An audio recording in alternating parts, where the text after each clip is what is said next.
Բարի երեկո, ուղիղ եթերում Ազատությունն է, նախորդ թեմաները։ Սեփականատերեր, կառավարիչներ, տնօրեններ։ Ընտրություններից 2 ամիս առաջ վարչապետ Փաշինյանը հանդիպել է խոշոր գործարարներին։ Մենք գոլային իրավիճակը ստեղծել ենք։ Գլխավոր դատախազից պահանջում ենք անաչառ քննություն։ Կալանավորված Դավիթ Մինասյանը դեռ հիվանդանոցում է, նրա աջակիցները դատախազության դիմաց նստացույց են սկսել։ Իրանի հետ տապալված բանակցություններից հետո Միացյալ Նահանգները սկսում է Հորմուզի նեղուցի շրջափակումը։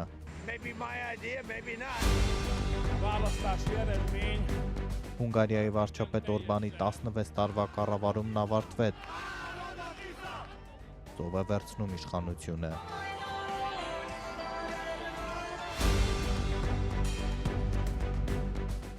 Երևանյան տրանսպորտում լարվածությունն աճում է, վարորդները փորձում են ստուգել վճարումները։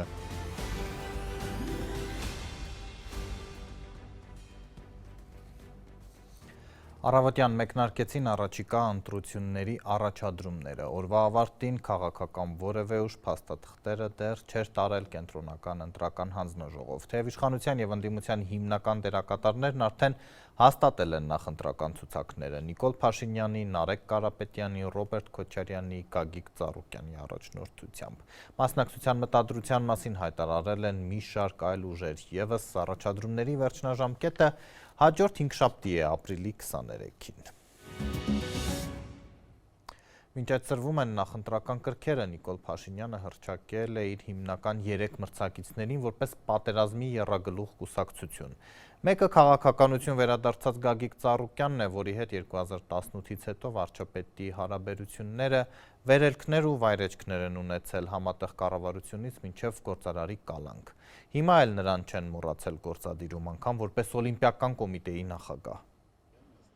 Ինչու է վարչապետի աշխատակազմի ղեկավարի գլխավորած ֆեդերացիան պահանջում, որ Գագիկ Ծառուկյանի լիազորությունները դադարեն Հայաստանի ազգային օլիմպիական կոմիտեի ղեկավարի պաշտոնում։ Ծանրամարտի ֆեդերացիայի գլխավոր քարտուղար Սամվել Գասպարյանը հրաժարվում է պատճառների մասին խոսել, խնդրում է սպասել ֆեդերացիայի պաշտոնական հայտարարությանը, որը ստիրեն առաջիկա օրերին կլինի։ Պաշտոնական մինչև տեղեկատվություն կամ պաշտոնական նյութ պետք լինի, մեր պաշտոնականներում մենք հրաբարագենք։ Ծանրամարտի ֆեդերացիան ապրիլի 8-ին դիմել է դատարան, պահանջում է օլիմպիական կոմիտեի նախագահի լիազորությունները դադարեցնեն, անվավեր ճանաչեն 2025-ի սեպտեմբերի 9-ից հետո նրա բոլոր որոշումներն ու գործողությունները, վերստուգիչ հանձնաժողովի անդամների լիազորությունները։ Հիմքերի մասին դատալեքսում հրապարակային ոչինչ չկա։ Հայաստանի ազգային օլիմպիական կոմիտեի համար այս հայցը անակնկալ է եղել, ասում է կոմիտեի գլխավոր քարտուղար Հրաչյա Ռոստոմյանը։ Անակնկալը իհարկե անակնկալ էր, իսկ թերությունների մասում, եթե դուք մասնավորացնեք թերությունը որն է, ես կփորձեմ պատասխանել կա թե չկա նման բան։ Ծանրամարտի ֆեդերացիայի հայցի պատճառով տապալվել է կոմիտեի ասամբլեայի հատուկ նիստը, որի ժամանակ նախագահ պետք է ընտրեին։ Ազատությանը պատմեց Հրաչյա Ռոստոմյանը։ Նիստը նշանակված էր ապրիլի 11-ին ու Ծանրամարտի ֆեդերացիան դրանից 2 օր առաջ դիմել է դատարան։ Ապրիլի 10-ին արդեն դատարանը վարույթ է ընդունել դիմումը։ Հենց այդ նիստին պետք է ընտրվեր, եւ դա եղավ պարզապես բիրտ ինչ-որ խոչընդոտ մեր օլիմպիական կոմիտեի օլիմպիական շարժման բնականոն գործունեության հանդեպ։ Կոմիտեի նախագահի ընտրված անդամների լիազորությունները շարունակվելու են, քանի դեռ ընտրություն չի եղել։ Նրանք աշխատում են առաջնորդվելով կոմիտեի կանոնադրությամբ ու միջազգային օլիմպիական խարտիայով, շեշտում է գլխավոր քարտուղարը։ Մենք գործում ենք մեր կանոնադրության համաձայն, իսկ կանոնադրությունում հստակ գրված է գործառույթները։ Ինչ հիմքերով է ֆեդերացիան պահանջել ղեկավար կազմի լիազորությունները դադարեցնել ու անվավեր համարել կոմիտեի վերջին 8 ամսվա որոշումները։ Ռոստոմյանը վստահեցնում է տեղյակ չէ, իրենց իրավաբաններն աշխատում են ու իրավական ճանապարհով ըստ նրա հարցը կհանգուցալուծվի։ Այս հարցի հանգուցալուծումը մեր եւ մեր մարզաշխարհի օգտին է լինելու, ես դա միանշանակ վստահ եմ։ Ռոստոմյանը պնդում է իրենք աշխատել են բացառապես օրենքի շրջանակում եւ նիստից 1 ամիս առաջ օրակարգն ուղարկել են կոմիտեի անդամ 39 ֆեդերացիաներին։ Արայիկ Հարությունյանի ղեկավարած ֆեդերացիան միակն է եղել, որ առաջարկներ չի արել ու դիմել է դատարան։ Կոմիտեի ղեկավար կազմին ֆեդերացիաների ներկայացուցիչներն են ընտրում, ու այս անգամ էլ միակ թեկնածուն Գագիկ Ծառուկյանն է եղել։ Բազմաթիվ անդամներից ընդամենը մեկը Ծանրամարտի ֆեդերացիայի ձեր նշած նախագահը ստանալով օրակարգը որոշել է որևէ առաջարկ չներկայացնել օրակարգային հարցերի վերաբերյալ, այդ թվում տեխնացությունների մասով, եւ որոշել է, որ պետք է խոչընդոտի կոմիտեի բնականոն աշխատանքը։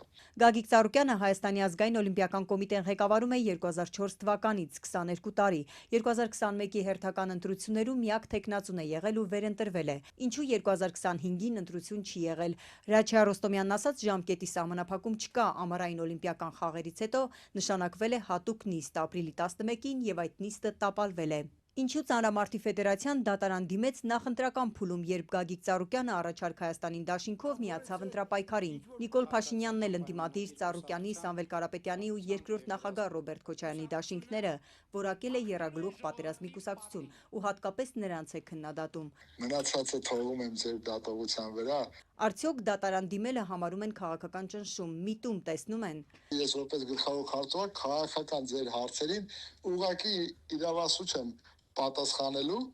բայց դրա համար ոչ մեծ խելքա պետք ունենալ, ոչ մեծ մեղքա պետք ունենալ, այդքանը հասկանալու, թե ինչի են անում դա։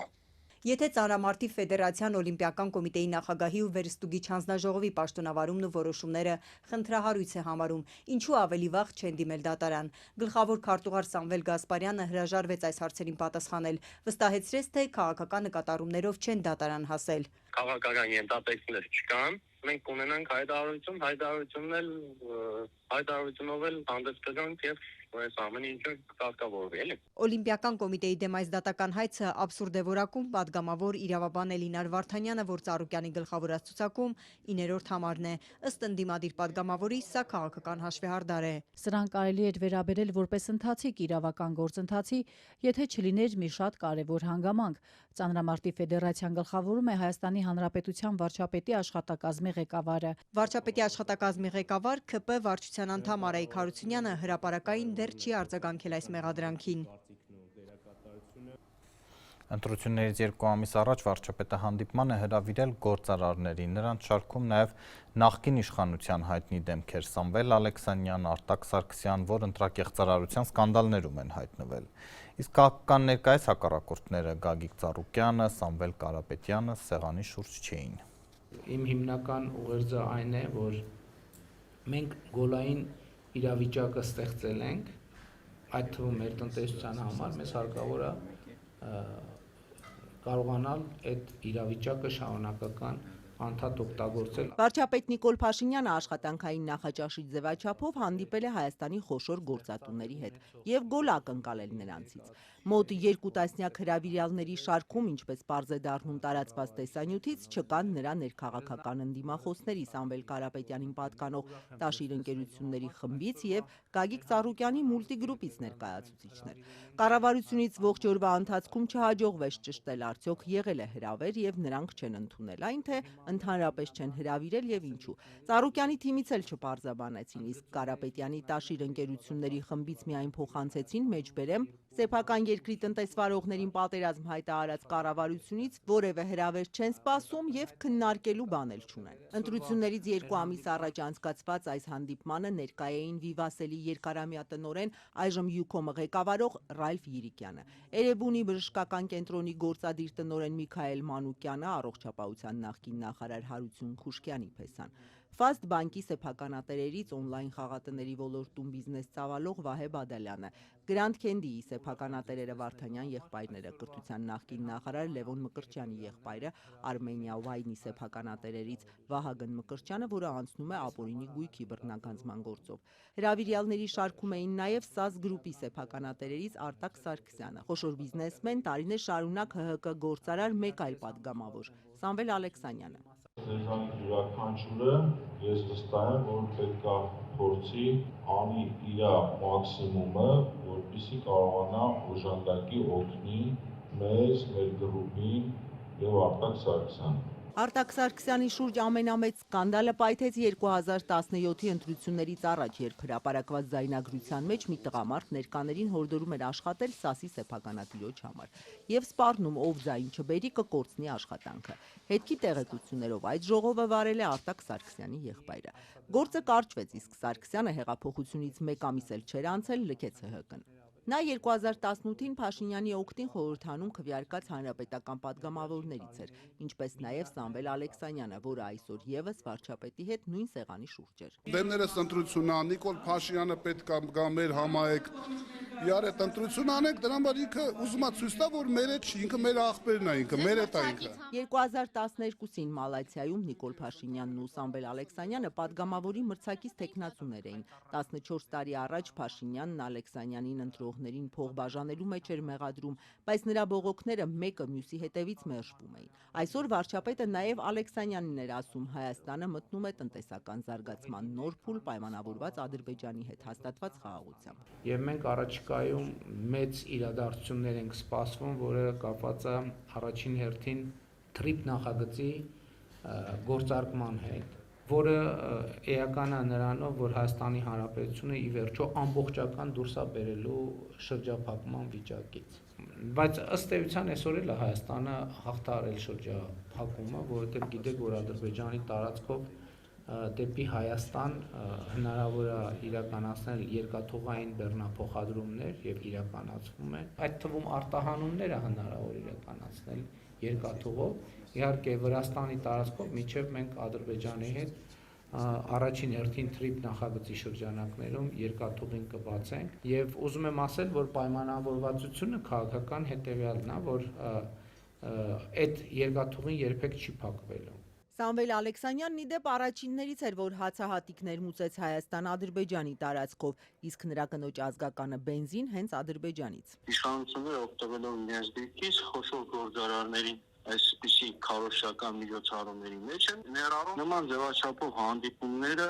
ել ավելի է հանրության մոտ ձևավորում այն կարծիքը, որ իշխանությունը իր կողքը ունի խոշոր բիզնեսի աջակցություն եւ կարող է հեշտությամբ վերարտադրվել։ Տնտեսական մեկնաբան Սուրեն Պարսյանի ուշադրությունը ընտրություններից 2 ամիս առաջ վարչապետի եւ գործարարների հանդիպման հրապարակային մասից մի դրվագ է գրավել։ Փաշինյանը ներկայացնում է, որ իրենց նախընտրական ծրագրով նախատեսված է 25000 աշխատատեղ եւ այլն, կարող ենք ասել տողատակով նաեւ վերապատվիրարկում էր այդ տանձնած պարտավորությունը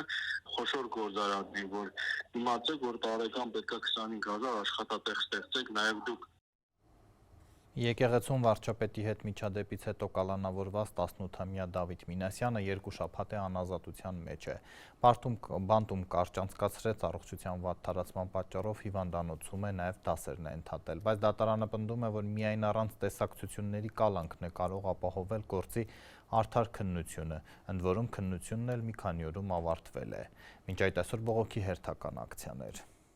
Գլխավոր դատախազից պահանջում ենք անաչառ քննություն, թույլ տալ Դավիթի բուժումը անցկացվի տանը եւ իր ընտանիքի հոգատարության ներքո։ Սաիդա Պողոսյանի 4 երեխաներին առաջիկա օրերին կխնամեն հարազատները, իսկ ինքը չնայած անձրևին ու ցրտին նստացույց կանի դատախազության դիմաց։ Այսօր Դավիթն է, վաղը մենք մեր յուրաքանչյուր երեխա կարող է հայտնվել իրավիճակում եւ մենք էլ ապահովագրված չենք։ Նստացույցով նրան գլխավոր դատախազից պահանջում են ազատ արձակել Սուրբ Աննա եկեղեցու միջադեպից հետո մեղադրյալ դարձած 18-ամյա պատանուն։ Հա, շատ ցուրտ է, բայց ես ինձ ամեն վարքյան պատկերացնում եմ Դավիթի մայրիկի տեղում։ 2 շաբաթ առաջ Սուրբ Աննայում Ծաղկազարդի պատարագը վերածվեց քրեական գործի։ Վարչապետի չհայտարարված այցը եկեղեցի ավարտվեց Դավիթ Մինասյանի ու երկվորյակ եղբոր Միքայելի, ինչպես նաև նրանցից քիչ հեռու պատարագին մասնակցող հասարակական գործիչ Գևորգ Գևորգյանի ձերբակալությամբ։ Քննչականը վարչապետի անվտանգության աշխատակիցների հրմշտոցի դեմ բողոքած ու ձեռքը վարչապետի ուղղությամբ բարձրացրած Դավիթին մեղադրում է խուլիգանության եւ պաշտոնյայի նկատմամբ բռնության, եղբորը օժանդակելու, իսկ Գևորգյանին այս ամենը կազմակերպելու հոդվածներով։ Եկեղեցու կադրերում երևում է, թե ինչպես է Փաշինյանի համար ճանապարհ բացող թիկնազորը հրմշտում մարդկանց, ինչ որ մի պահի անվտանգության աշխատակիցը բռունցքով հարվածում է Դավիթին, վայր գցելով նրան։ Փաստաբանների պնդմամբ այս հարվածից ավագ դպրոցի աշակերտը ուղեղի ցնցում եւ փակ գանգուղեղային տրավմա է ստացել։ Դավիթը 1 շաբաթից ավելի է բանտից տեղափոխվել է հիվանդանոց, որտեղ բուժում է ստանում։ Միջադեպից 15 օր անց էլ քննչականը չի բացահայտում, արդյոք քննում է անվտանգության աշխատողի հարվածի դրվագը։ Նստացույցի մասին Facebook-ով ամեն դեպքում 18 տարեկան երեխա է եւ վատառողջ իրան փորձել են ինչ-որ հրել, թե ինչ անել, ինքն էլ պատասխանել է։ Նստացույցի մասնակից Մարիաննա Զարգարյանը չի ճանաչում երկվորյա եղբայրներին։ Ինքն էլ նույն տարիքի տղա ունի, այդ հասակում բոլորն էլ մի քիչ տաքարյուն են, ասում է կինն ու իշխանություններին խնդրում տարբերել իրական հանցագործներին։ Ես համարում եմ, որ իշխանությունները պետք է այնքան հմուտ լինեն, որ եւ մեծահոգի, որ տարբերեն իրական հանցագործներին։ Նուբար Դանիելյանը նկատում է, Դավիթն ու մյուս պատանիները պարտավոր չէին իմանալ, թե պատարագի կեսից ով է մտնում եկեղեցի եւ ինչու են քաղաքացիական հագուստով տղամարդիկ հրում իրենց։ Բոլորը, մանավանդ մեր անչափահաս երեխաները, պարտավոր չեն դեմքով ճանաչեն, որ թիկնապահներին, չգիտեմ, իրենց ուղղորդողներին եւ նմանապես։ Ու իրանք այդ կարգով իրավունք չունեին։ Մենակ նրա համար, որ երեխան, տղան, չգիտեմ, երիտասարդը չճանաչելով միգուցե ստացվել է, ինչ ստացվել է։ Դավիթը հիվանդություններ ունի, որոնցից երկուսը փաստաբանների խոսքով հենց կառավարության որոշմամբ անհամատեղելի են բանտային պայմանների հետ։ Չնայած դրան դատավորը 2 ամսով կալանավորեց պատանուն, հետո գլխավոր դատախազությունը մերժեց ազատել կալանքից, քննչականն էլ 2 շաբաթում ավարտեց Դավիթի մասով քննությունը։ Փաստաբան Լուսինե Մարտիրոսյանի համոզմամբ նախաքննությունն արագ ավարտելով կանխվում է ապրիլի 17-ին վերաքննիչի որոշմամբ պատանուն ազատ արձակելու հնարավորությունը։ Սաիդան ու մի քանի այլ մայրեր այսօրվանից 1 շաբաթ մինչև երեկոյան 8-ը կմնան գլխավոր դատախազության մոտ։ Իրականում շատ լիահույս եմ, որ հնարավորություն կունենանք ազդել իրավիճակի վրա։ Այստեղ միայն նպատակային է, որ շատ մարդիկ ներգրավվեն։ Լրատվական կենտրոնն է եթերում, օրվա լուրերն անընդհատ թարմացվում են Ազատության Telegram-ի ալիքում։ Այժմ էլ հաղորդման երկրորդ հատվածի թեմաները։ Իրանի հետ տապալված բանակցություններից հետո Միացյալ Նահանգները սկսում է Հորմուզի նեղուցի շրջափակումը։ Հունգարիայի վարչապետ Օրբանի 16 տարվա կառավարումն ավարտվեց։ Ծով է վերցնում իշխանությունը։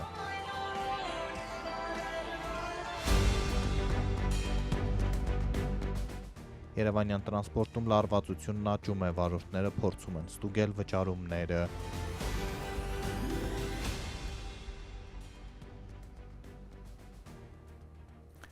Միջազգային լրահոսի գլխավոր թեման Իրան-Միացյալ Նահանգներ ըստ էության տապալված բանակցությունն է։ Պակիստանից բանակցողներն իրենց երկրներ վերադարձան առանց որևէ համաձայնության, ամերիկյան կողմը նորից վերջնագրեր է ներկայացնում Թեհրանին, իրանցիներն իրենց պայմաններն ունեն։ Զուգահեռ դրությունը սրվում է գլխավոր կռվախնձոր դարձած Հորմուզի նեղուցի շուրջ։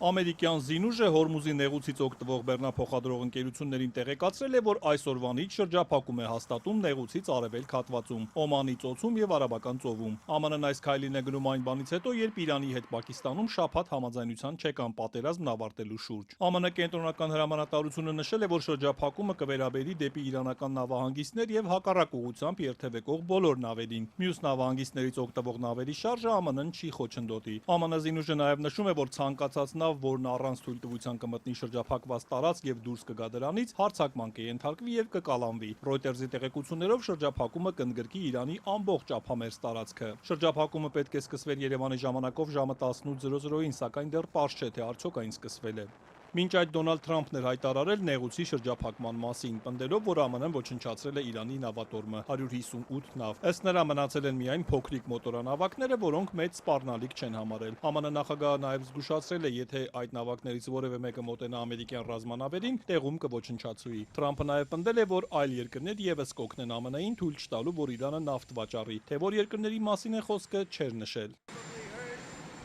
Հորմուզի նեղուցի հետ կապված շատ լավ բաներ են տեղի ունենում եւ մեր երկրի համար շատ լավ բաներ են տեղի ունենում։ Այլ երկրներ եւս աշխատում են, որպեսզի Իրանը չկարողանա նավթ վաճառել։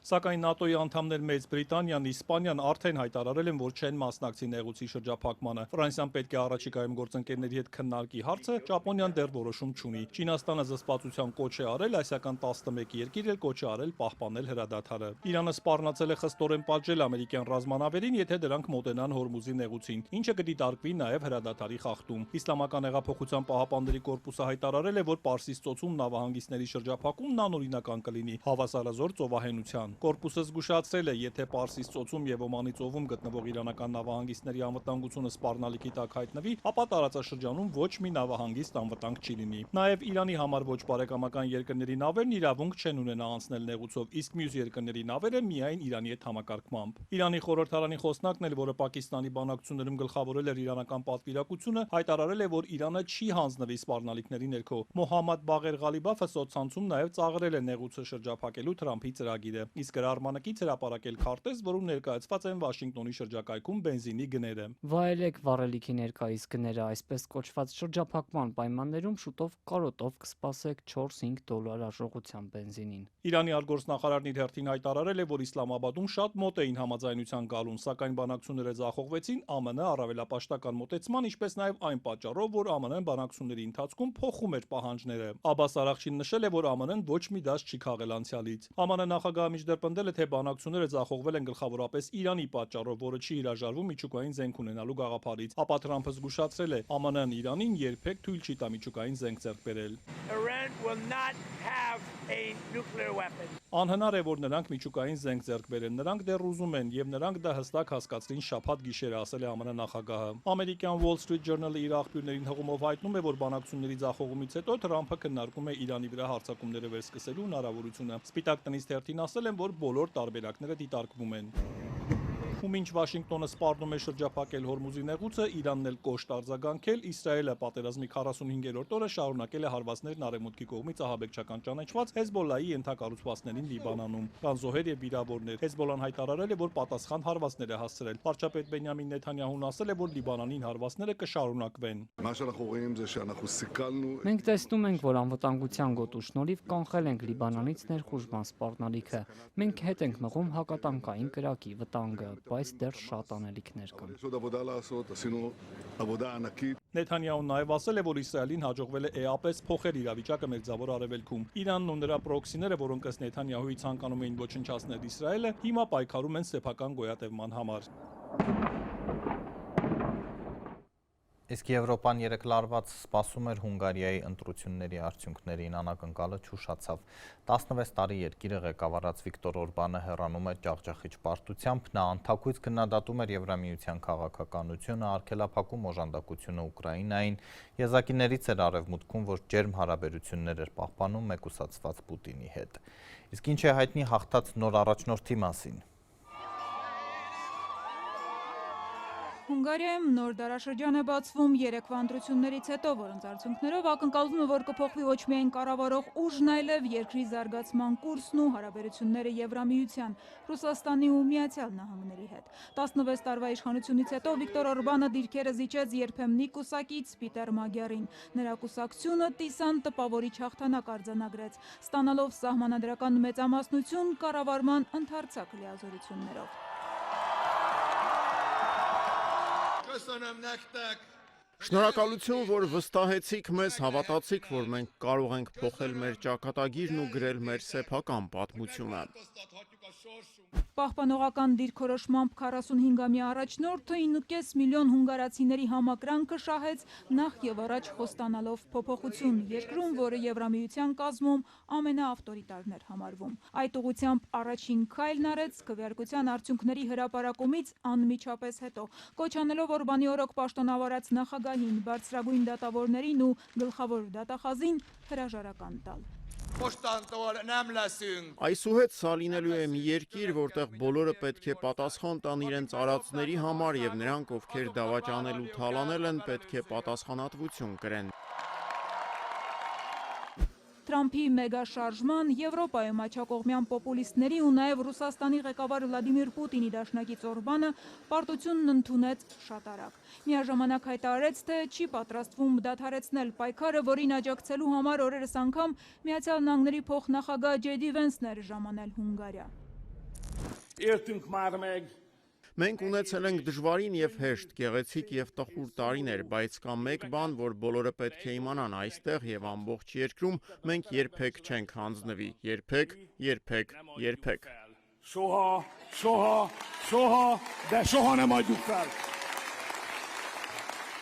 Օրբանը մեկ անգամ չէր կասկածի տակ դրել եվրոպական ընտանիքի միասնությունը, արգելափակել Ուկրաինային հատկացվող օգնությունն ու նոր պատժամիջոցները Ռուսաստանի դեմ։ Օրբանի պարտությունից հետո շատերը հանգիստ շունչ քաշեցին։ Փաստը, որ Օրբանը պարտություն է կրել, այն էլ այդպիսի ջախջախիչ պարտություն հզոր ազդակ է Միացյալ Նահանգների, Ռուսաստանի եւ բոլոր նրանց համար, ովքեր սատարում էին նրան։ Թրամփի ներկայիս վարչակազմն ակնհայտ աջակցում էր Վենսի այցը Բուդապեշտ ընտրություններից անմիջապես առաջ հենց դրա մասին էր վկայում։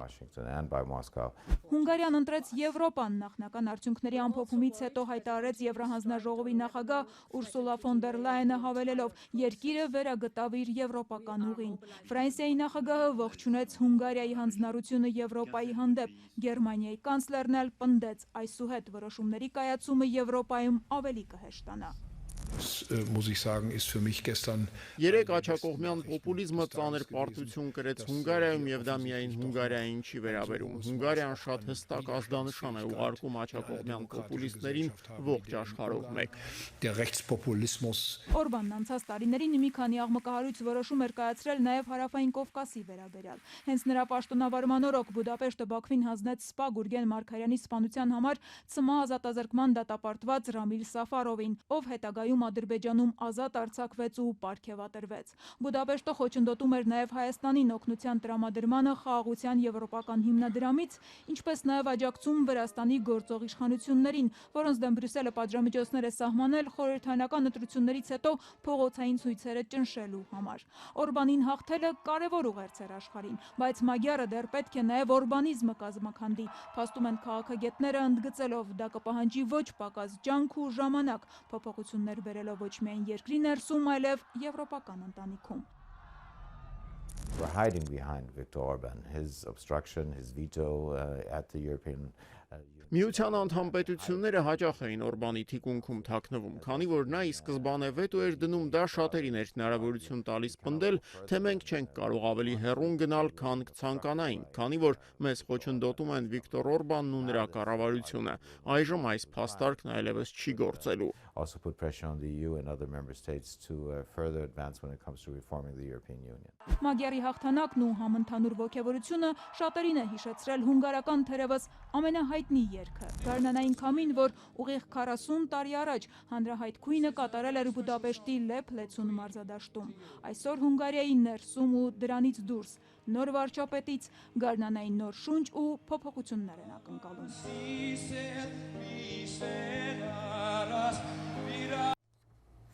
Հունգարիայի նորընտիր ղեկավարին շնորհավորել է նաև վարչապետ Նիկոլ Փաշինյանը, սոցցանցում գրելով, թե ժողովրդավարական այս ընտրություններն արտացոլում են հունգար ժողովրդի կամքը եւ երկրի ապագայի տեսլականը։ Երևանը եւ Բուդապեշտը ընդամենը 3 տարի առաջ են վերականգնել դիվանագիտական հարաբերությունները։ Շուրջ 10 տարի շփումները սառեցված էին, երբ Օրբանն Ալիևին արտահանձնեց հայ սպային կացնով սպանած Ռամիլ Սաֆարովին։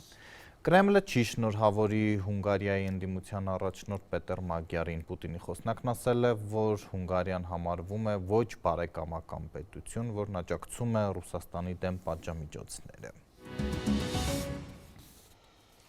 Այլ թեմաներ կրկին Ադրբեջան են գնացել հայեր, քաղաքասարակության ներկայացուցիչներ։ Փոխադարձ այս այցերը արդեն շարունակական են, Երևանում դրանք միանշանակ չեն ընդունվում։ Նաև քննադատություն է հնչում, թե գերիների օկուպացված տարածքների պայմաններում, երբ Բաքուն խաղաղության պայմանագիրը ստորագրելու նախապայման է դրել Երևանի առջև փոխել սահմանադրությունը։ Ինչ արդյունք կարող է տալ այս ծրագիրը, հատկապես որ Ադրբեջանում չկան հասարակական անկախ գործիչներ։ Դուք կարող եք նշել տասնյակ պատճառներ, ես կարող եմ դրանց ավելացնել հարյուրավոր պատճառներ, թե ինչի մենք չպետք է գնանք Ադրբեջան եւ ինչի ադրբեջանական կողմի պատվիրակները չպետք է գան Հայաստան։ Եվ ես կարող եմ ընդհանրապես մեկ պատճառ նշել, թե ինչու այդ այցելությունները պետք է տեղի ունենան։ Այս այցելությունները նպաստում են խաղաղության օրակարգի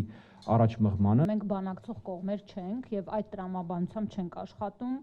Ըստ էության երկու կողմերն էլ միակարծիք են, որ մի կողմից Ուկրաինայական պատերազմը, մյուս կողմից Իրանի շուրջ զարգացումները ավելի այսպես լուրջ մարտահրավերներ են ստեղծում Հարավային Կովկասի համար եւ Հայաստանի եւ Ադրբեջանի շահերից է բխում, որ տվյալ հակամարտությունները չընդլայնվեն տարածաշրջանում եւ իրավիճակը հնարավորինս շուտ կարգավորվի։ Մենք խոսել ենք գերիների եւ պահվող անձանց մասին, ոչ մեկ անգամ պատվիրակության անդամներից շատերը իրենց ելույթներում ներառել են այս խնդիրը, բարձրացրել ենք նաեւ անհայտ կորածների խնդիրը, հայտնել ենք մտահոգություն, որ հանձնաժողովի աշխատանքները ցանկալի արագությամբ չեն գնում։ Բնականաբար իրենք էլ իրենց հերթին բարձրացրել են իրենց ուզող հարցերը, ականների պայթյունի արդյունքում վնասված, զոհված անձանց հարցը նշվել է 432 թիվը եւ 3000-ից ավել անհայտ կորած ադրբեջանցիների հանգամանքը, իհարկե մենք խոսում ենք 90-ականների պատերազմի մասին։ Թբիլիսիում Հեյդար Ալիևի անվան մշակութային կենտրոն կառուցելու որոշումը դժգոհություն է բարձրացրել։ Քաղաքային իշխանությունները Ադրբեջանի նախկին առաջնորդի անվան կենտրոնը մտադիր են մարդկանց տների տեղում սարքել։ Ես այստեղ ապրել եմ 40 տարի, ինչու պետք է վաճառեմ այն, ինձ այս բնակարանը չեն տվել միայն վաճառելու համար, ես կվաճառեի միայն այն դեպքում, եթե իսկապես ինչ-որ բանի կարիք ունենայի։ Ադրբեջանի նպատակների եւ վրացական երազանքի համար պարզվում է ես պետք է ամեն ինչից հրաժարվեմ։ Պետությունը որոշել է, որ պետք է ստանա այս տարածքը։ Ես պետք է ամբողջությամբ վերջ դնեմ, սպանեմ ու ճնշեմ իմ կյանքի այն մասը, որը շատ կարևոր է ոչ միայն իմ, այլ նաեւ ապագա սերունդների համար։ Երևան վերադառնանք քաղաքապետի ցուցումը վարորդներին հսկել, որ ուղևորները վճարեն, տրանսպորտում վեճերի պատճառ է դարձել։ Չի բացվում հետևի դուռը, որ վարորդի առջև վճարեն, մեկ այլ դեպքում չի աշխատում սարքը, ոմանք դեռ բոյկոտն են շարունակում։ Այնինչ ի սկզբանե, երբ ներդրվում էր այս համակարգը, քաղաքային իշխանությունները հենց այդ փաստարկն էին բերում, թե վարորդը պետք է կենտրոնանա ղեկին, չխառնվելով գումարային հարցերին։ Հերիք եղավ, բոլ եղավ։ Բանգլադեշի Ծարավաղբյուրի փողոց երթուղին սպասարկող 99 համարի ավտոբուսն այսօր ժամը 13-ին ավելի քան 2 րոպե կանգնեց բժշկական համալսարանի կանգառում իր հետևից խցանումների մի շարք առաջացնելով։ Երկարատև կանգառի պատճառը քաղաքային իշխանությունների հրահանգն է, արդեն մեկ շաբաթ է վարորդներն են հսկում, որ ուղևորները վճարեն։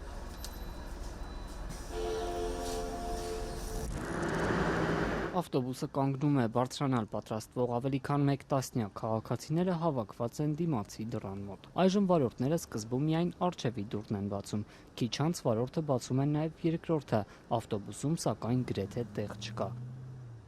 Երիտասարդներից մեկը որոշում է սեղմված չգնալ ու դուրս է գալիս հերթից։ Վարորդը վերցնում է բարձրախոսն ու հավանաբար երկրորդ դռնից բարձրացողներին հորդորում վճարել։ Մեկ ուրիշ երիտասարդ մեկ քայլ է անում ու հասկանում, էլ տեղ չկա ու հետ է գալիս։ Անցել է արդեն ավելի քան 1 րոպե, ավտոբուսը դեռ կանգնած է։ Վարորդն այս անգամ ոտքի է կանգնում ու առանց բարձրախոսի դիմում քաղաքացիներին։ Երիտասարդ կինը դարձյալ փորձում է բարձրանալ։ Այս անգամ ստացվում է։ Մեկ ուրիշ երիտասարդ է վազելով հասնում։ Տեղ գտնել սակայն չի ստացվում։ Դուռը չի փակվում, աղջկա պայուսակը մնում է դրսում։ Որոշում է իջնել։ Վարորդը եւս մեկ անգամ է դիմում ուղևորներին, ապա նոր միայն որոշում շարժվել։ Ավելի քան 2 րոպե մեկ կանգառից շարժվելու համար։ Եվ սա հազվադեպ պատահող երևույթ չէ։ Նույն կանգառում ընդամենը 1 ժամում իրավիճակը կրկնվում է մի քանի անգամ, երթևեկության առաջին գիծը ծանրաբեռնելով։ Օրվա սկզբին ու ավարտին շարժն էլ ավելի է դժվարանում։ Ավտոբուսների երթևեկությունը խցանումներն էլ ավելի չէր բարդացնի, եթե չլիներ Երևանի քաղաքապետ Տիգրան Ավինյանի բառի սպուն իմաստով աղմկահարույց հրահանգը։ Եթե վարորդները չպահանջեն վճարել, նրանցից պահումներ կանեն։ Տիգրան Ավինյանն այսօր ավելի կոշտացրեց ռետորաբանությունը։ Վարորդը պետք է կանգնեցնի ավտոբուսը, եթե քաղաքացիները չվճարեն։ Եվ պահանջի, որ կամ վճարին, կամ ավտոբուսից իջնեն։ Եվ մնացյալ քաղաքացիներին խնդրում եմ աջակցել վարորդին այս գործում, որովհետև հերիք եղավ, բոլ եղավ։ Հերիք եղավ, իրոք չափը լավ բան է։ Քաղաքապետը, որին չենք տեսել հանրային տրանսպորտով երթևեկելիս, նույնիսկ որոշեց խրատել մարդկանց ու կոշտ խոսքերով ամոթանք տվեց չվճարողներին։ Միակ իրավունքը, որ այդ տեսակ մարդը ունի, ամոթից գետնին նայելն է։ Ինչ է նշանակում, եկել է նստել է, չի վճարում, հələ մի հատ էլ տենց հորթ ու բորթ է գալել, ասում է, գիտեք, դու ասում է, իրավունք չունես չքշես։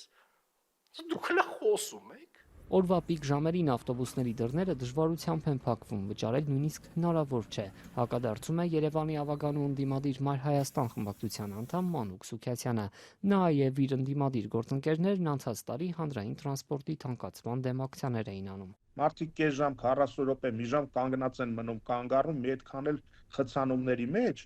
դա պետք չի տեղափոխել բարեխղճության դաշտ, այ դու ծառայությունից չես վճարում։ Եթե քո ծառայությունը անօրինակ է, դա բան չի, ինչ որ մեկի մասնավոր բիզնեսը չի, դա հանրային ծառայություն է, եւ քաղաքացին իրավունք ունի իր չվճարելով անվստահության մեսիջ ուղարկի քեզ, եւ դու պիտի հետեւություններ անես։ Սուքիասյանի պնդմամբ այս վիճակը չէր լինի, եթե նախաշվարկներ անեին, անհրաժեշտ քանակի մեքենաներ գնեին, կատարեին մյուս աշխատանքներն, ապա նոր միայն թանկացումների գնային։ Այդ նույնն է, որ ասենք մտնես ռեստորան, պատվերը 10, պատվերիդ կեսը բերեն, այն մնացած կեսը չբերեն, բայց քեզ ստիպեն ամբողջ պատվերի համար վճարել։ Դուք կվճարեք։ Իհարկե բնականաբար չեք վճարի, չէ՞։ Սոցցանցերում մեծ աղմուկ բարձրացրած շների մարտի հետքերով, որ կենդանիների պաշտպան կանայք էին բացահայտել, նկարահանել ու իրավապահներին դիմել։ Բայց շների դաժան կռվի կազմակերպիչներն իրենց հերթին պետությունից ստացած թույլտվությունն են մատնացույց անում։ Հայաստանում մի կողմից կենդանիների նկատմամբ դաժան վերաբերմունքն արգելող օրենք կա, մյուս կողմից պետական կնիքով հաստատված շնամարտի իրավունք։ Իսկ օրենսդրության եւ իրականության բախումն արյունոտ է շների համար, հատուկ իրար դեմ կռվելու նպատակով կառուցված ռինգում։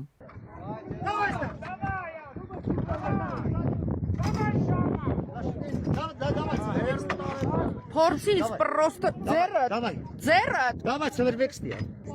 ոստիկանների ներկայությամբ լայախ չեն անում իրանց շներին առանձնացնեն։ Մինչ իրավապաշտպաններն նահազանգում են հանցագործության մասին, շներին ռինգ հանող սպիտակցի Խաժակ Սողոմոնյանը պնդում է, սա ոչ թե դաժանություն է, այլ հայրենանվեր գործ։ Հայրենասեր մարդ եմ, հայրենանվեր գործ եմ անում, որ մեր գամփրների չվերանա տեսակը։ Դեռ 2015-ին քրեական օրենսգիրքը համալրվել է հոդվածով, որը հստակ արգելում է կենդանիների մենամարտերի կազմակերպումը։ Մինչդեռ օրենքի ընդունումից 4 տարի անց պետական ռեգիստրը Սողոմոնյանին տվել է մի լիցենզիա, որն օրինականացնում է անօրինականը։ Փաստաթղթում սևով սպիտակի վրա գրված է. Կազմակերպության գործունեության նպատակն է Լոռու մարզում զարգացնել շնաբուծությունը, առանձնահատուկ զարգացնել եւ պահպանել հովվաշների տեսակը, բարձրացնել դրանց աշխատանքային գործունեության որակը, գործող օրենսդրության համապատասխան իրականացնել հովվաշների աշխատանքային որակներից թեստային ստուգումներ, որոնք բացառում են կենդանիների նկատմամբ որևէ դաժան վերաբերմունք։ Պետական կառույցի այս թույլտվությունը մանրամասնորեն սահմանում է շնամարտի կանոնները, զույգերի ընտրությունից մինչև մրցավարների ու բժիշկների ներկայություն, իսկ արյունոտ մարտերն անվանում սպորտային թեստավորում։ Խաժակ Սողոմոնյանի համար Արգութը, Չերչիլն ու Վուլկանը պարզապես շներ չեն, այլ միջազգային արենաներում հաղթած չեմպիոններ, որոնց մարտունակությունն ըստ ստուգվում է բացառապես հայկական գամփր ցեղատեսակի գենոֆոնդը պահպանելու համար։ Նա իր գործունեությունը համեմատում է բռնցքամարտի հետ, նշելով, որ արյունն այստեղ սպորտային պատահար է, ոչ թե նպատակ։ Սպորտա, չէ, սպորտի մեջ չիլեմ, որ ասենք ըմբիշը նմացեմ, թևնա ջարդեմ, կնես չի որ տա, վայ, տրագեդիա սարքին է, բայց անմիջապես բժիշկն դեղա, այնտեղ սեկունդների, վայրկյանների հաշվին դադարումա բժիշկը մոդենումա։ Մինչդեռ Դինգո թիմ հասարակական կազմակերպության անդամների համար պատկերն այլ է։ Նրանք տեսագրել են, թե ինչպես են կատաղած գամփրները հոշոտում միմյանց։ Դադարեցրեք շները իրար էին բռնել։ Ուրա ոստիկան էլ չկա, երկու հոգի են ուղարկել, սանիմյատ մեկ սրոյի։ Կադրերում երևում է, որ նրանց միջամտության ու ոստիկանների ժամանումից րոպեներ անց կազմակերպիչները հեռանում են, շներին խցկելով մարդատար մեքենայի նեղլիկ բեռնախցիկները։ Բագաժնիկի մեջ ա մցնում շանը, շուտ մցնում ա, որ փախնի պախոտ ջոգելա։ Շնամարտերի կազմակերպիչները պնդում են սրանով հովվաշներին, սովորեցնում են պաշտպանել ոչխարներին գայլերից։ Կենդանասերները հակադարձում են, հովվաշունը գենետիկորեն գիտի գայլի դեմ կռվելու ձևը, եւ նման մենամարտերը միայն խեղաթյուրում են կենդանու բնազդները։ Իսկ ես խոսում էի մասնագետների հետ, նրանք ասում են, որ հակառակը շնամարտը խանգարում է շանը գայլի դեմ դուրս գալու, որտեղ գայլը այլ կերպ է հարձակվում, ունի այլ մարտավարություն, ունի այլ կծելու ձև, ունի այլ կերպ շանը խաբելու ձև, եւ շունը որը անդադար հետ կռվում է, սովոր չի լինում գայլի մարտավարությանը։ Իրավական այս քաոսում Խաժակ Սողոմոնյանն ու եւս 2 հոգի արդեն ձերբակալվել ու ազատ են արձակվել երկրից հեռանալու արգելքով։ Մինչ կողմերը փորձում են խորհրդարանում լուծել օրենսդրական հակասությունները, Սպիտակում ակտիվ շնաբուծությամբ զբաղվող Համլետ Մազմանյանը հիշեցնում է 2019-ին օրենքն ընդունելիս նախագծի հեղինակները հայտարարել են, թե այն չի կարող վերաբերել հովվաշներին։ Խոսքը հովվաշներին չի վերաբերում, որտեղ հայկական գամփր տեսակի հովվաշները պիտի այդուհանդերձ, այսպես ասենք, գելխեղտ շները պիտի լինեն այսպես, ճակերտավոր մարտական վիճակում։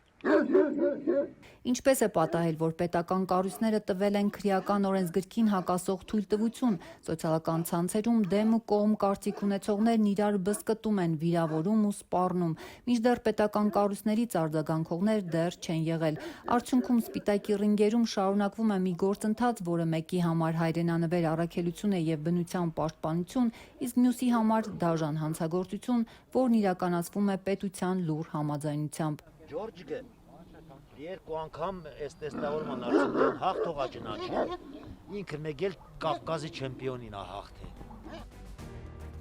Այսքանը օրվա մյուս լուրերի համար բաժանորդագրվեք Ազատության էջերին, սոցցանցերում կհանդիպենք։